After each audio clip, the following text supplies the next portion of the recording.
হরে কৃষ্ণ। সকলে আনন্দে আছেন, ভালো আছেন। আপনারা খুব সুন্দরভাবে শয়ন একাদশী পালন করেছেন, আর এখন আপনারা পালন করবেন কামিকা একাদশী নিয়ে। ঠিক আছে, এই কামিকা একাদশী সুন্দর মাহাত্ম্য আছে। হ্যাঁ, আর এই কামিকা একাদশী এবারে পড়েছে কবে? আপনারা করবেন 9ই আগস্ট, আগস্ট মাসের 9 তারিখে, 23শে শ্রাবণ রবিবার পড়েছে।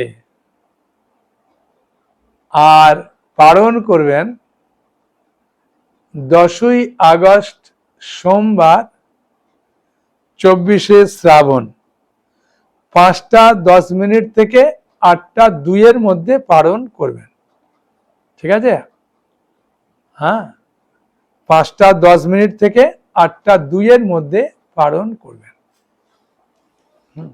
এই কামিকা একাদশীর এত সুন্দর মাহাত্ম্য, আমি পাঠ করার আগে আপনাদেরকে দু একটা ছোট প্রশ্ন নিয়ে আলোচনা করব। একজন প্রশ্ন করেছেন যে প্রভু, আমাদের প্রত্যেকের হৃদয়ে পরমাত্মা আছে? আমি বললাম হ্যাঁ আছে। যদি ভগবান স্বয়ং থাকে, তাহলে আমি কেন খারাপ কাজগুলো করি? আমি বললাম খুব ভালো কথা। হ্যাঁ, আর আমি যে নেশা করি, সেই নেশা না করলে আমি থাকতে পারি না। প্রথমে তো আমি নেশা করতাম না, তখন তো আমি দিব্যি খুব সুন্দরভাবে রাত্রে ঘুমাতে পারতাম, সবকিছু বাড়ির সঙ্গে মিলেমিশে থাকতাম। এখন ভগবান আমার অন্তরে থাকতে আমাকে কেন নেশায় আসক্ত করে দিলেন? কেন খারাপ পথে নিয়ে যাচ্ছেন? ভগবান আমাকে কেন বাধা দিচ্ছে না? আমি বললাম খুব সুন্দর প্রশ্ন।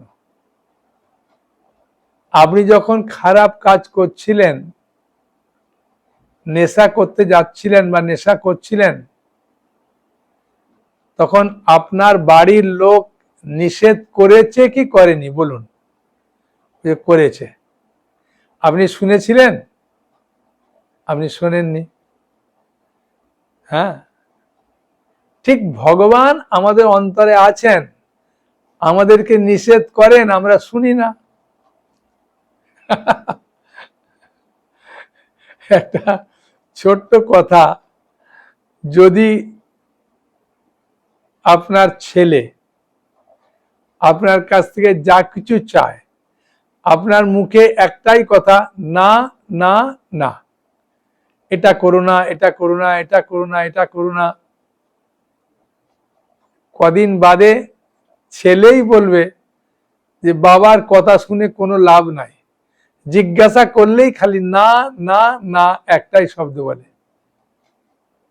ঠিক ভগবান আমাদের অন্তরে আছে।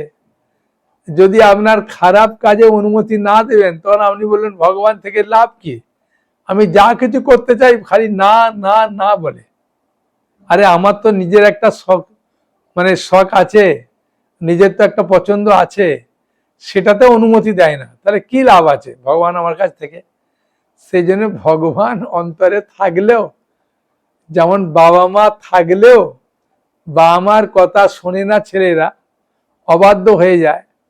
হ্যাঁ, যারা শোনে তারা বাধ্য ছেলে হয়। ঠিক ভগবানের কথা আমরা যারা শুনি না, তারা অবাধ্য হই, আর যারা শোনে তারা বাধ্য হয়। ভগবান তাদেরকে গাইড করে, যারা শোনে না তাদেরকে ছেড়ে দেয়, যা। হ্যাঁ, যেমন বাবা মা আপনাকে বলে বলেও নেশা বন্ধ করতে পারছে না। হ্যাঁ, তখন খুব খুশি হলেন। আমি ভগবান আমাদেরকে ভালো পথে আনার জন্য সবসময় চেষ্টা করছে। সাধু, গুরু, বৈষ্ণব, বাবা মা এরকম সুন্দর সুন্দর গ্রন্থ দিচ্ছে।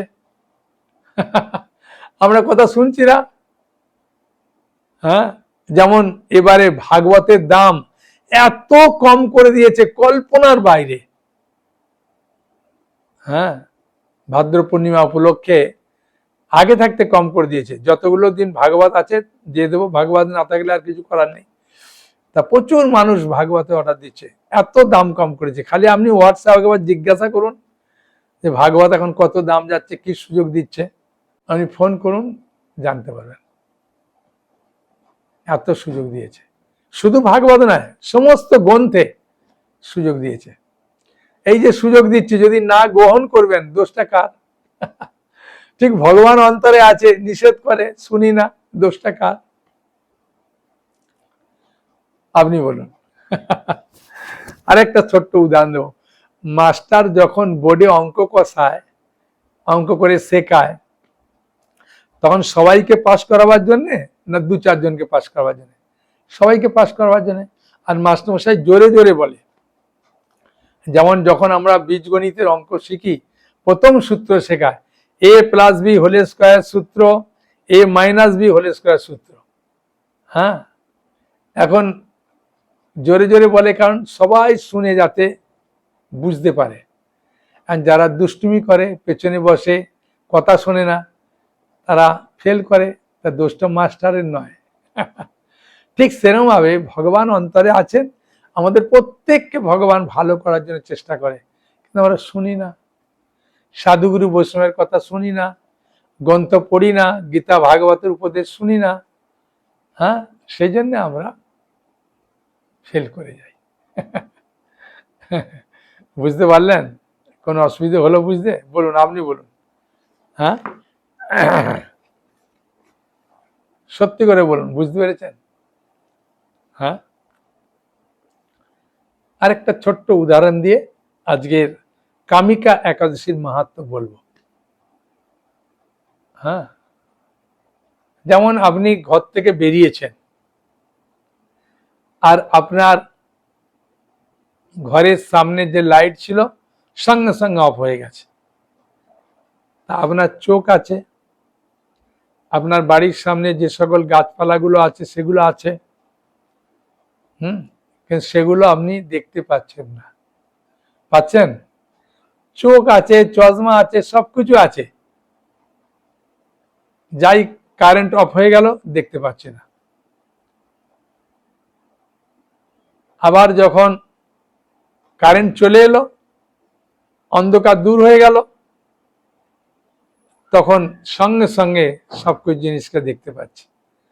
ঠিক সেই রকম ভাবে আমাদের হৃদয়ে যে অন্ধকার আছে, সেই অন্ধকারের ফলে ভগবান আমার অন্তরে আছে, ভগবান আমাকে দেখছেন, সবকিছু আমার কথা শুনছেন, এগুলো বুঝতে পারি না।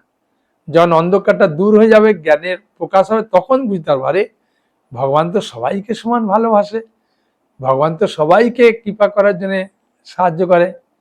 হ্যাঁ, শুধু আমাকে নয়।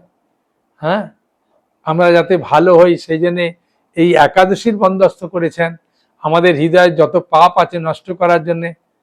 হ্যাঁ, এই একাদশী ব্রত করেছে। একাদশী ব্রত যারা করে তারা পাপ থেকে মুক্ত হয়, আর যারা করে না তারা পাপে আসক্ত হয়ে যায়। হ্যাঁ, সেই জন্য একাদশী ব্রত পালনের মাধ্যমে নিজেকে শুদ্ধ করতে পারবেন। আমাদের হৃদয়ের যে অন্ধকার আছে দূর হয়ে যাবে, আলো হলেই দেখতে পাবেন। ঠিক না? সেই জন্য একাদশী তিথিটা পালন করা খুব খুব গুরুত্বপূর্ণ। এখন আমি কামিকা একাদশী নিয়ে আলোচনা করব। যে দুটো উদাহরণ দিলাম, এই দুটো উদাহরণ বারবার আপনি শুনুন, চিন্তা করুন, তাহলে সুন্দরভাবে যে কোনো ব্যক্তি যখন আপনাকে বলবেন আমি ভগবানকে দেখতে পাই না, ভগবান আমার অন্তরে আছে, কেন আমাকে সাহায্য করে না, তখন আপনি সুন্দরভাবে তাকে বোঝাতে পারবেন। এখন কামিকা একাদশী কবে করবেন বললাম, বলুন, কার মনে আছে? হ্যাঁ, আপনারা করবেন 9ই আগস্ট রবিবার, আর পালন করবেন 10ই আগস্ট সোমবার, 5টা 10 থেকে 8টা 20-র মধ্যে পালন করবেন। এখন কামিকা একাদশীর মাহাত্ম্য হ্যাঁ, ব্রহ্মবৈবর্ত পুরাণে উল্লেখ আছে। সেই কাহিনীটি এখন বলবো, শুনুন, খুব আনন্দ পাবেন। শ্রাবণ মাসের কৃষ্ণপক্ষীয় যে একাদশী, তার নাম কামিকা একাদশী। মহারাজ যুধিষ্ঠির শ্রীকৃষ্ণ সংবাদে এই কাহিনী আছে। মহারাজ যুধিষ্ঠির শ্রীকৃষ্ণকে বললেন, হে গোবিন্দ, হে বাসুদেব, শ্রাবণ মাসের কৃষ্ণপক্ষের যে একাদশী, তার নাম কি, তার মাহাত্ম্য কি, আমাকে সবিস্তারে বর্ণনা করুন। তা শুনতে আমি খুব কৌতূহলী। তখন ভগবান উত্তরে বললেন, ভক্তবৎসল ভগবান তো তিনি জীবের দুঃখ সহ্য করতে পারেন না। তাই মহারাজ যুধিষ্ঠিরকে বলছেন, হে রাজন, পূর্বে দেবর্ষি নারদ প্রজাপতি ব্রহ্মাকে এই রকমই প্রশ্ন করলেন, আর ব্রহ্মা যেভাবে নারদ মুনির প্রশ্ন শুনে উত্তর দিয়েছিলেন, আমিও আপনাকে সেইভাবে উত্তর দিচ্ছি, শ্রবণ করুন এবং মনোযোগ সহকারে শ্রবণ করুন। একসময় ব্রহ্মা কাছে ভক্ত শ্রেষ্ঠ নারদ জিজ্ঞাসা করলেন, হে ভগবান, শ্রাবণ মাসের কৃষ্ণপক্ষীয় যে একাদশী, তার নাম কি, তার আরাধ্য দেবতাকে, এই ব্রত কিভাবে পালন করব, এই ব্রতের পুণ্য ফল যে লাভ হবে তা আমি কিভাবে জানতে পারবো? আপনি কৃপা করে আমাকে তা জানালে আমি নিজেকে ধন্য বলে মনে করব। নারদের কথা শুনে ব্রহ্মা বললেন, অত্যন্ত সন্তুষ্ট হয়ে তিনি বললেন, হে বৎস, জগৎ জীবের মঙ্গলের জন্য আমি তোমার প্রশ্নের যথাযথ উত্তর দিচ্ছি, তুমি তা শ্রবণ করো। শ্রাবণ মাসে কৃষ্ণপক্ষিয়া একাদশীর নাম কামিকা নামে জগতে প্রসিদ্ধ। এই একাদশীর মাহাত্ম্য শ্রবণে বাজপেয় যজ্ঞের ফল লাভ হয়। ভগবান শ্রীহরির পূজা অর্চনা অপরিমিত পূর্ণ ফল প্রদান করে। গঙ্গা, গোদাবরী, কাশী, নৈমিষারণ্যে, পুষ্কর ইত্যাদি তীর্থে দর্শনের যে ফল লাভ হয়, এই একাদশীতে কৃষ্ণ পূজার মাধ্যমে সেই একই ফল লাভ হয়। সাগর অরণ্যযুক্ত পৃথিবী দানের ফল, দুগ্ধবতী গাভী দানের ফল অনায়াসে এই ব্রত পালনে লাভ হয়। বাবা, এই একাদশী ব্রত পালন করলে কি লাভ! যারা পাপ পূর্ণ সাগরে নিমগ্ন, এই ব্রতই তাদের উদ্ধারের একমাত্র সহজ উপায়।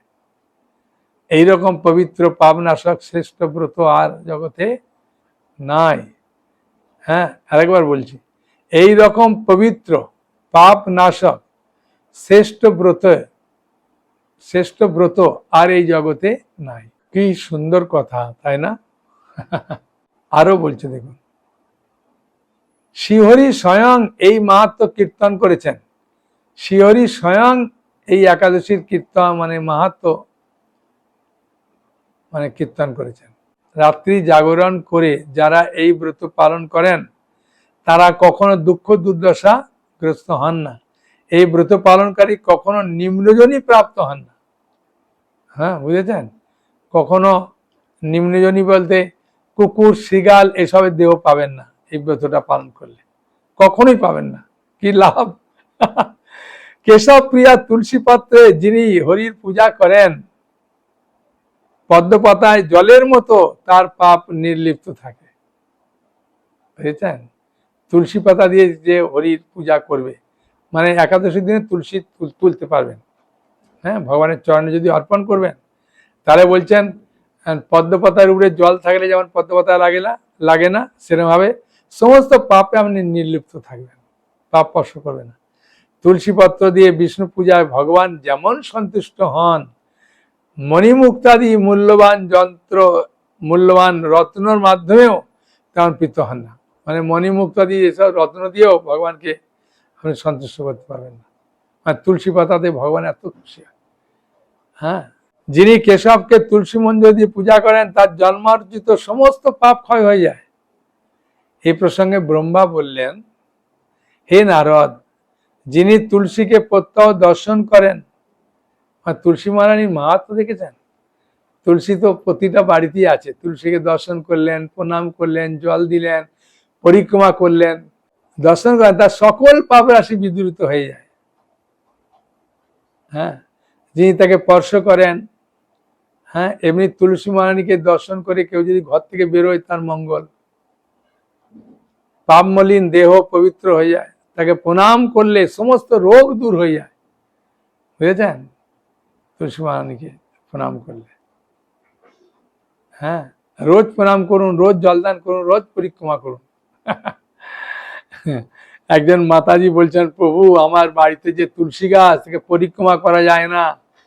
আমি বললাম, আমাদের মায়াপুরে যে মন্দিরে যে পূজা হয়, কি করে হয়? একটা টুল, ছোট হোক বড় হোক, টুল কিনলেন, তাতে তুলসী মানে একটা টব কিনলেন, হ্যাঁ, টব কিনে তুলসী গাছ লাগালেন, সেই তুলসীটা আপনি যেখানে পরিক্রমা করা এরকম রেখে দিয়ে পরিক্রমা করবেন 4 বার। হ্যাঁ, তার সামনে বসে জপ করুন। তুলসী মহারানীকে তুলে আপনি ভগবানের কাছে রাখুন। হ্যাঁ, যখন সময় পাবেন একটু রোদ্দুরে দেবেন। হ্যাঁ, এ তো সবাই করে। হ্যাঁ, তুলসী বেদি অনেকেরই থাকে না, তা তখন মাতাজি এত খুশি হলেন। হ্যাঁ, তাহলে এইভাবে পরিক্রমা করুন। তুলসী মহারানীকে পরিক্রমা করলে কত লাভ শুনতে করুন, চিন্তা করুন। তাকে জল সিঞ্চন করলে যমও তার কাছে আসতে ভয় পান। বাবা, তুলসী মহারানীকে জল দিলে অসুবিধা নেই। তুলসী মহারানীকে প্রতিদিনই জল দিতে পারেন। হ্যাঁ, কোনো অসুবিধা নেই। হ্যাঁ, শ্রীহরির চরণে তুলসী অর্পিত হলে ভগবত ভক্তি লাভ হয়। হ্যাঁ, আর যদি মঞ্জুরি সমেত দেন না, 2টো পাতা আছে, মঞ্জুরি আছে, এরকম করে একটু করে ভগবানের চরণে দিলেন, আরো খুশি ভগবান। তাই হে কৃষ্ণ ভক্তি প্রদায়িনী, তোমাকে প্রণাম জানাই। যে ব্যক্তি হরিবাসরে ভগবানের সামনে দীপদান করেন, মানে একাদশীতে যদি ভগবানকে চরণে 4 বার, নাভিতে 2 বার, মুখমণ্ডলে 3 বার, সমগ্র শরীরে 7 বার, 16 বার যদি ঘোরাবেন, তাহলে কি লাভ দেখুন। হ্যাঁ, লাভটা তো আগে শুনুন। ভগবানের সামনে দীপদান করেন। চিত্রগুপ্ত তার পুণ্যের সংখ্যা হিসাব রাখতে পারে না। বাবা, চিত্রগুপ্ত পারে না। বুঝছেন? তার পিতৃপুরুষেরাও পরম তৃপ্তি লাভ করেন। তা দেখুন, আপনি বাবা মা শ্রাদ্ধ শান্তি গয়া পিণ্ডদান ঠিক মতো করেছেন কি ঠিক নেই, কিন্তু যদি ভগবানকে একাদশীর দিনে প্রদীপ দেখাবেন, তাহলে পিতৃপুরুষেরা পর্যন্ত পরম তৃপ্তি লাভ করেন। কত লাভ! শ্রীকৃষ্ণ বললেন, হে রাজন, আমি আপনার কাছে সর্ব পাপ হারিনি কামিকা একাদশীর মাহাত্ম্য বর্ণনা করলাম। অতএব যিনি ব্রহ্ম হত্যা, ভ্রূণ হত্যা, পাপ বিনাশিনী, মহাপুণ্য ফলদায়ী এই ব্রত পালন করবেন এবং এই মাহাত্ম্য শ্রদ্ধা সহকারে পাঠ এবং শ্রবণ করবেন, তিনি সর্বপাপ থেকে মুক্ত হয়ে বিষ্ণু লোকে গমন করেন। তাই একাদশী ব্রত পালন করুন, খুব আনন্দ পাবেন। কারণ কি, একাদশীর মাধ্যমেই আমাদের হৃদয়ে সমস্ত পাপ নষ্ট হয়ে যায়। হ্যাঁ, একাদশী তিথি মাধব তিথি। হ্যাঁ, ভক্তি জননী। সেই দিনে একাদশী তুমি পালন করুন। আর একাদশীর দিনে যদি আপনি ভাগবত পড়বেন, তাহলে কি লাভ আমি বলছি না। শ্রীমদ্ ভাগবতমে 12 স্কন্ধে 12 অধ্যায়ের 60 নম্বর শ্লোকে কি বলছে দেখুন। 12 একাদশম বা সিন্নং আয়ুষ্যবান ভবেত পটত্তা আসনান প্রজাতা ভূত ভবতি পাতকাত। আরেকবার বলি, 12 একাদশম বা সিন্নং আয়ুষ্যবান ভবেত অনাশ্রম প্রজাতা পুত ভবতি পাতকাত। যিনি একাদশী বা দ্বাদশী তিথিতে এই শ্রীমদ্ ভাগবত শ্রবণ করেন, তিনি অবশ্য দীর্ঘ জীবন লাভ করবেন এবং যিনি উপবাসের সময় যত্ন সহকারে তা শ্রবণ করবেন, একাদশীর দিনে অনেকে 12টা পর্যন্ত উপবাস করে, ওই সময় যদি তার আগে এইটা পড়বেন ভাগবতটা, কি লাভ দেখুন। হ্যাঁ, উপবাসের সময় যত্ন সহকারে তা শ্রবণ করবেন, তিনি অবশ্যই সমস্ত পাপ থেকে মুক্ত হয়ে পবিত্র হবেন। তাই সমস্ত পাপ থেকে মুক্ত হওয়ার এও একটা উপায়, একাদশীর দিনে শ্রদ্ধা সহকারে ভাগবতম পাঠ করা। আর এখন যদি ভাগবত নেবেন, আপনাকে পুরা জলের দামে ভাগবত পাবেন, এত কম দামে। হ্যাঁ, সেই জন্য শুধু আমি আপনাকে অনুরোধ করব না, আপনার চরণ কমলে আমি করজোড়ে অনুরোধ করব, আপনি গ্রহণ করবেন। যদি আপনার বাড়িতে থাকে, আপনার বন্ধু বান্ধব আত্মীয় স্বজনকে কমসে কম একজনকে কি দুজনকে এই ভাগবত নেওয়ার জন্য অনুপ্রাণিত করবেন। খুব আনন্দ পাবেন, কারণ ভাগবতের মাধ্যমে হৃদয়কে যত তাড়াতাড়ি শুদ্ধ করা যায়, অন্য কিছু পায় না। হৃদয়ন্তস্থ অভদ্রাণী বিদুনতি স্মৃত শতাম। হৃদয়ের অভদ্রগুলো দূর করার একমাত্র সহজ সরল উপায় হচ্ছে এই ভাগবত পাঠ, এই একাদশী ব্রত পালন। ওই জন্যে আমি অনুরোধ করব, শ্রদ্ধা সহকারে আপনার যারা আত্মীয় স্বজন আছে তাদেরকে বলবেন। আর যদি আপনার এই ভিডিওটা ভালো লাগে, আপনি অন্যজনকে শোনার সুযোগ করে দেন, যাতে তারাও এই গীতা ভাগবতের বাণী পড়ে, একাদশী তিথি পালন করে। আপনার প্রচন্ড করলেন। হ্যাঁ, কাউকে ভক্তিপথে একটু নিয়ে গেলে কি যে পারমার্থিক কল্যাণ হয় সেটা বলে বোঝানো যায় না। তাই আমি অনুরোধ করব, কামিকা একাদশী সুন্দর করে পালন করুন, আপনার বন্ধু বান্ধব আত্মীয় স্বজনদেরকে করাবার চেষ্টা করুন, আপনিও ভক্তিপথে অগ্রসর হন, আপনার বন্ধু বান্ধব অগ্রসর হন, দেখবেন খুব আনন্দ পাবেন। কারণ কি, আমি আপনাদের সেবা করার কিছু সুযোগ পাচ্ছি না, তাই আমি এই ক্লাস দেওয়ার মাধ্যমে আপনাদেরকে আমি বারবার বলি, যদি কারো শরীর খারাপ হয় নৃসিংহদেবের পূজা দিতে পারবেন। এবং আমার থেকে যারা ভাগবত গীতা চৈতন্য চৈতন্য নিয়েছেন বা নেবেন, তাদের জন্য আমি বিশেষ অনুষ্ঠানে, বিশেষ করে একাদশীতে, রথযাত্রা, জন্মাষ্টমী, রাধাষ্টমী, গৌরাঙ্গ মহাপুর শুভ জন্মদিন, অক্ষয় তৃতীয়া, বিজয় দশমী, এসব ভালো ভালো দিনে ভগবানের কাছে প্রার্থনা করি, হে ভগবান, আমার সঙ্গে যারা যুক্ত আছেন, যারা গীতা ভাগবত চৈতন্য চৈতন্য নিয়েছেন, দান করেছেন বা নেবেন বা দান করবেন, তাদের পারিবারিক মঙ্গল করুন এবং পারমার্থিক মঙ্গল করুন। হে শ্রী শ্রী রাধা মাধব, শ্রী শ্রী নৃসিংহদেব, শ্রী শ্রী পঞ্চতত্ত্ব কৃপা করুন। এইভাবে আমি প্রার্থনা করি যাতে তাদের পারমার্থিক মঙ্গল হয় এবং তার সঙ্গে আমারও মঙ্গল হবে।